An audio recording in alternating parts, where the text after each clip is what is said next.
Assalamualaikum warahmatullahi wabarakatuh. Kami dari kelompok 2 ingin menjelaskan tentang materi pertemuan 5, yaitu dari mata kuliah Sistem Informasi Manajemen, yang dimana kami kelompok 2, saya sendiri Mairani dan rekan saya Fadli Jahyadi. Di sini mengenai tentang pengolah informasi. Nah, pengolah informasi ini adalah suatu proses bekerjanya, yaitu dalam pengolah informasi, yang dimana manajemen menginput suatu informasi lalu melewati proses transformasi dan sumber daya menjadi sumber daya output, dimana itu adalah dari proses data informasi tersebut. Setelah melakukan sumber daya output yang dikeluarkan dari yang input tadi sebelumnya, menjadilah pengolahan informasi. Lalu kembali lagi kepada manajemen.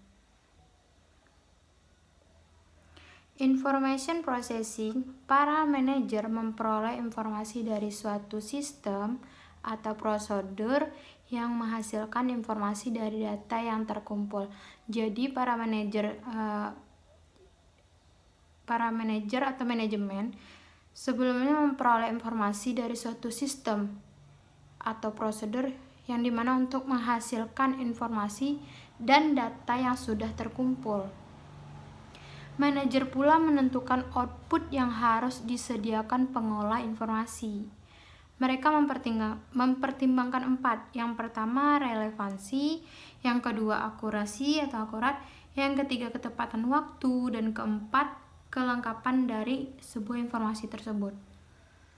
Mekanisme pengolah informasi dalam hal ini menggunakan komputer, yang dimana zaman sekarang ini tak jauh dan tak bukan menggunakan teknologi komputer, namun bukan sebagai suatu keharusan.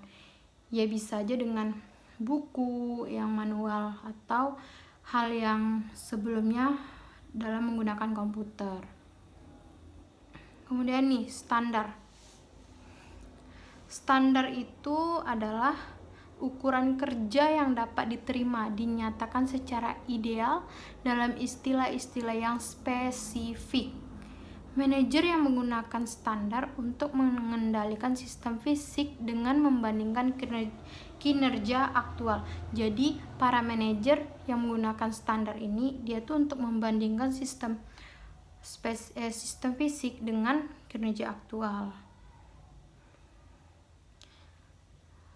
Cara pengolahan sama gak hampir beda dari pengolahan informasi sebelumnya tadi, yang dimana awalnya itu dari standarnya itu, lalu ke pengolahan informasi atau tidak ke manajemen, lalu ke input, setelah itu diproses menjadi output sumber fisiknya. Hasil perbandingan tersebut digunakan untuk menentukan apakah suatu tindakan itu diperlukan.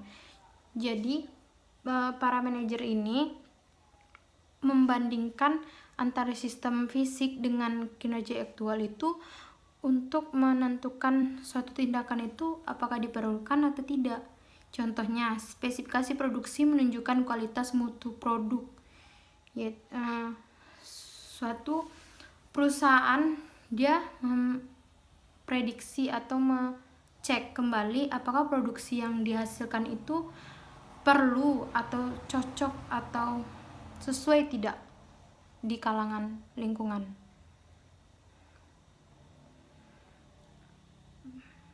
Baiklah, kemudian manajemen sistem umum perusahaan akan dilanjutkan oleh rekan saya, yaitu Fadli Jahyadi. Selanjutnya, manajemen sistem umum perusahaan. Kita lihat sumber daya fisik. Sumber dayanya kita inputkan dan kita olah menjadi informasi. Dalam pengolahan informasi itu terdapat sebagiannya. Ada proses informasi. Oke, setelah kita proses informasinya menjadi sebuah informasi, lalu menjadi manajemen, dan kita outputkan menjadi sumber daya fisik. Seperti penggunaan model sistem umum, contohnya itu pada pasar swalayan. Pada arus materialnya, di pasar swalayan ada bahan-bahan makanan dan barang-barang lain yang akan dijual. Pada arus personilnya ada manajer toko, kasir, pegawai gudang, dan orang-orang lain yang dipekerjakannya. Pada arus mesin itu ada komputer, kalkulator, barcode scanner, telepon, kulkas, dan rak-rak. Pada arus uangnya itu ada pemasukan dari pelanggan dan pengeluaran berbentuk pembayaran kepada pemasok, pegawai, dan pemilik. Contoh pada transformasinya itu semua kegiatan yang membuat berbagai produk siap untuk dijual secara mudah dan menarik. Misalnya pada membuka karton dan mengatur barang dagangan di rak, menyiapkan sayur dan buah-buah segar.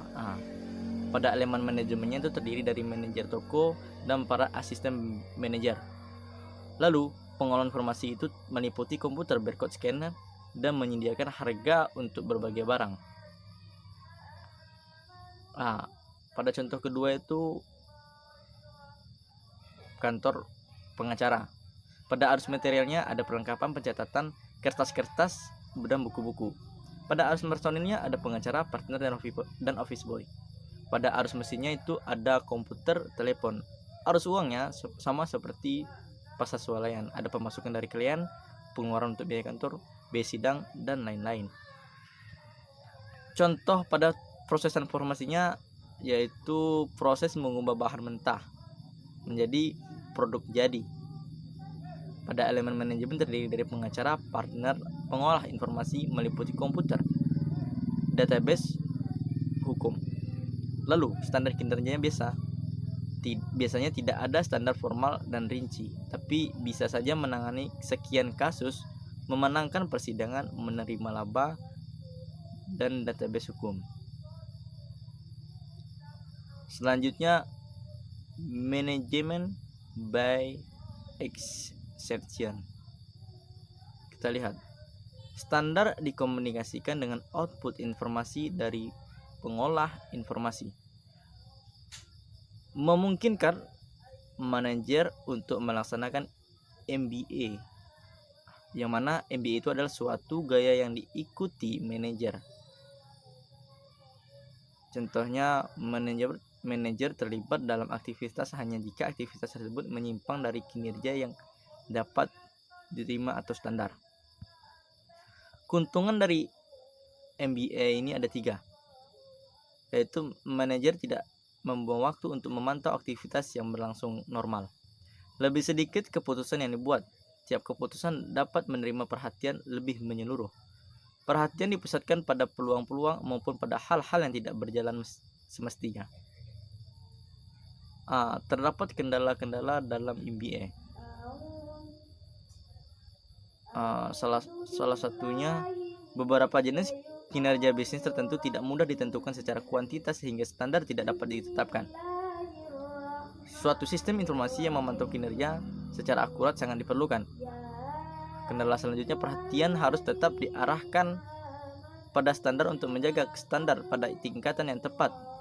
Lalu manajer tidak boleh menjadi pasif dan hanya menunggu batas kinerja yang dilewati. Contohnya,